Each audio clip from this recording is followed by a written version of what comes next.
Yo, what's poppin' guys, Sizzle here, and in this video I'm going to be talking about the oddly common take that Citadel doesn't belong in TF2, or it's somehow bad, or just, shouldn't be included in one way or another. And here's a few example clips from some creators on what they kind of have to say about the map, and why I felt the need to make this video. Thankfully, we got at least one good thing added in this update. One good thing is going to be in this update. The rest of it is kind of unfortunate. I cannot believe this got in the game. This is gonna play like raw dick. It's payload, but instead of the payload cart, it's a tank with a fucking sentry gun on top. This is gonna be raw AIDS. I cannot believe Valve looked at this and went, yeah, fuck it, this is gonna be good for game balance. Totally nothing wrong is gonna happen here. First of all, this is not a TF2 map. We have created a completely different environment. Like, this is not Team Fortress 2 anymore. I think it's undeniable at this point that we're getting too many maps like this. It's ridiculous. And on top of that, it's a fucking... Oh, Jesus Christ, man. Look at this. You're pushing the payload cart. Everyone can just pile on top, and you have a sentry gun. Yeah, that's gonna be really fucking fun to fight against. Awesome. Oh my sweet Jesus. Yeah, this will be, yeah, I, really question Valve's choices when they decided to select this one. Yeah, this is another Overwatch map for sure. I guess I should pull up the bingo card. We can start ticking off boxes. Here's my bingo card. What about the bulk of the update, though? What about the maps? All 10 of them. Oh my god, that's a lot of maps. That's like too many maps. And we'll discuss them all right after the break.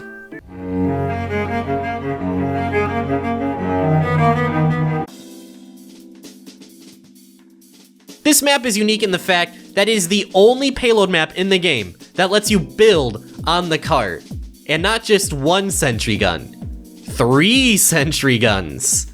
Nothing quite says fun like 3 wrangled sentries on a payload cart being defended by a legion of short-circuit spamming engineers. I guess payload was always engineer heaven, we've just taken it to its logical conclusion. However, the sentries aren't the real problem on this map.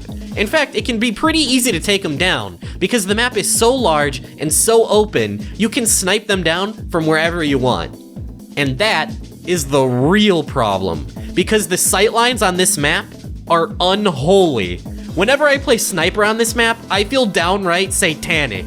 You can be minding your own business, and then suddenly you die to a player that sniped you from a parallel dimension. For the what points? So to be very clear, a lot of the criticism about this map is either A, it's about the whole building sentries on cart thing, or B, the main kind of criticism I want to talk about in this video is that given by Zesty Jesus. I'm assuming it was just first impressions because it was on the update bingo livestream video or whatever. But I just kind of saw that, that's what inspired me to make this video. Where they, a lot of people, for example, say the sniper sightlines are a little ridiculous. And I can see it. I'll be honest, if there's one point I'll concede.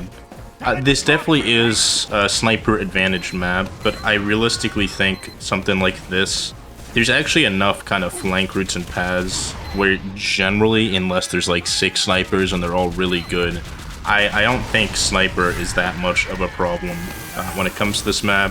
As for that whole build 3 sentries on the card and spam the short circuit strat or whatever, you guys do know you can just go heavy and poke it out like cross. Like I could be here with a Tomislav, and because there's 3 sentries, if I'm shooting over here, I'm going to be hitting all of them, and they're all going to be out of range, and then they're gone. It's like such a non-strategy. I mean, I see people try it damn near every game, and it never lasts more than like 10 seconds. As for the whole actual visual design of the map, that's the main kind of criticism I'm here to talk about, because that sentry strat's really the main kind of criticism a lot of creators have had, where it's like, oh, it's kind of goofy, you can build 3 sentries on the cart and then you just win. It's like, no, that's just never happened in any of the games I've been a part of. Even with, I've seen people, there was a point where there was 5 engineers on the cart, all short circuit spamming, all healing the sentries, and we had 2 heavies and a medic. And guess who won? It was the 2 heavies and a medic. It really is not that hard of a strat. I think people just forgot you can play heavy for 3 seconds and then disable these level 3 sentries for the entire match because they're not getting built up again. But yeah, no, this is genuinely one of my favorite maps in recent memory, honestly. I know it's an odd take when most people seem to view this one negatively. More than most other maps for some reason. I'm noticing a lot more kind of hate towards Citadel, and I guess the idea is that it's visually odd in some way, but I think it looks great. I mean, maybe that's just because I enjoy the looks of the group Keep.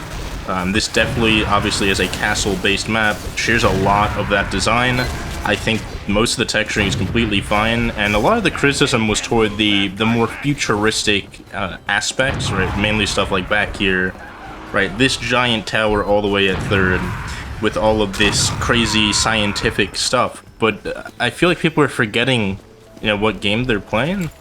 I don't know, did the Cow Mangler, the Thompson, things like that, did anyone just forget about that whole update? It's like, TF2 is set in this era of the kind of past future, where it was like the future people imagined in the 60s or whatever, right? When you look at ads and stuff like that.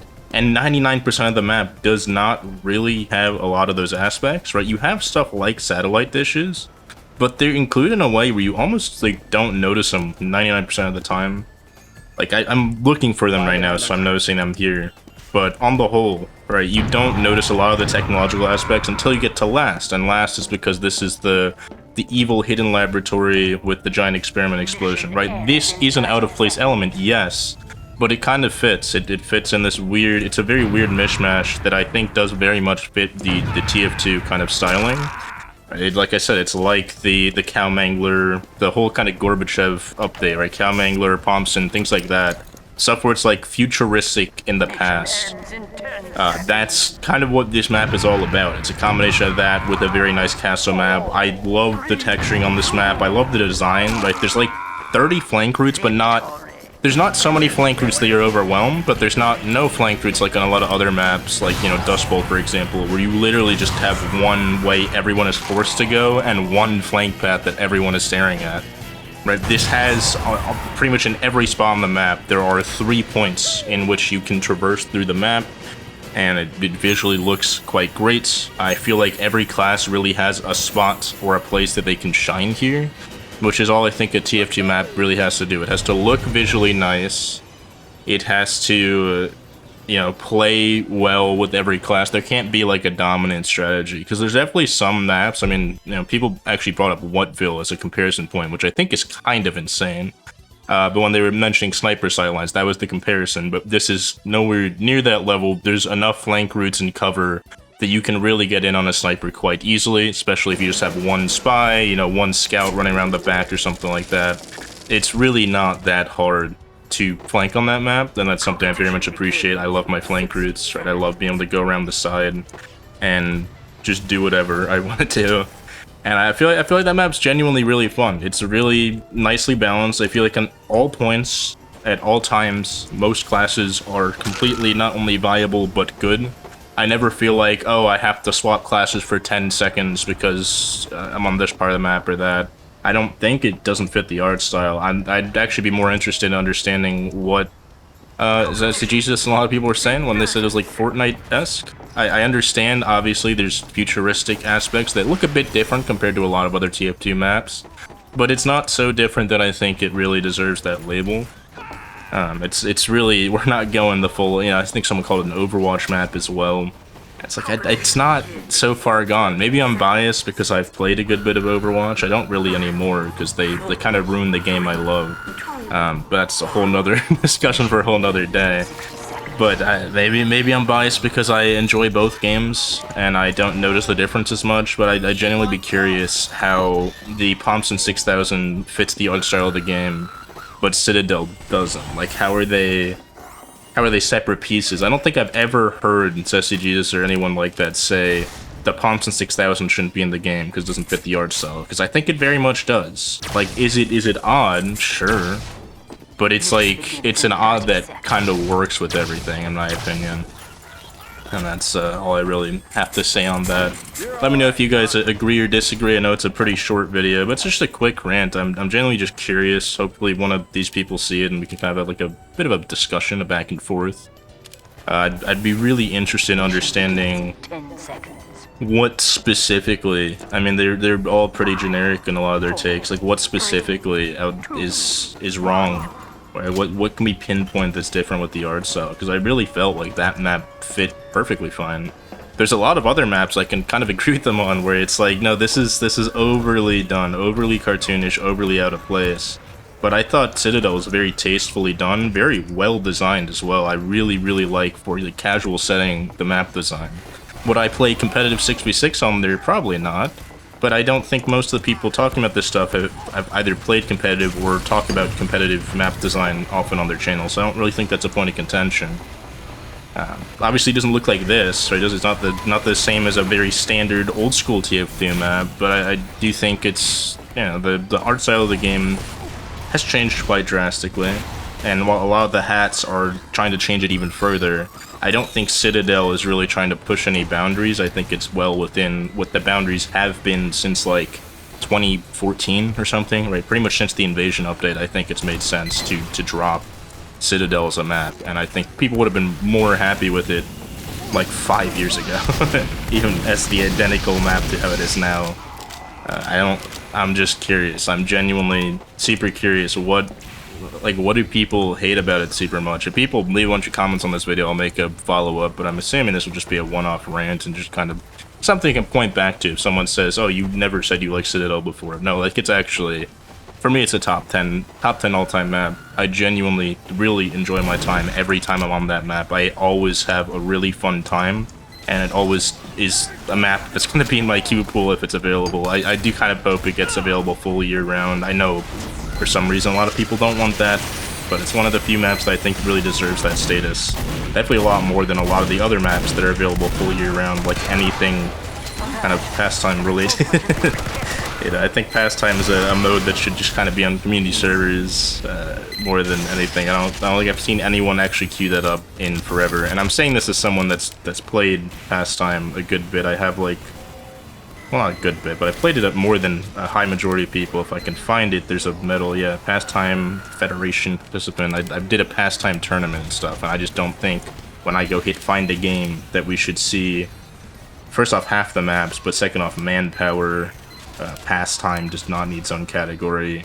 I think Banana Bay should be in the main pool personally, but I'm just gonna stop with the hot takes here. I'm saving that for another video I'll be making in the future. But yeah, let me know if you guys agree, disagree, whatever. See you in the next one. Have a great rest of your day, and goodbye.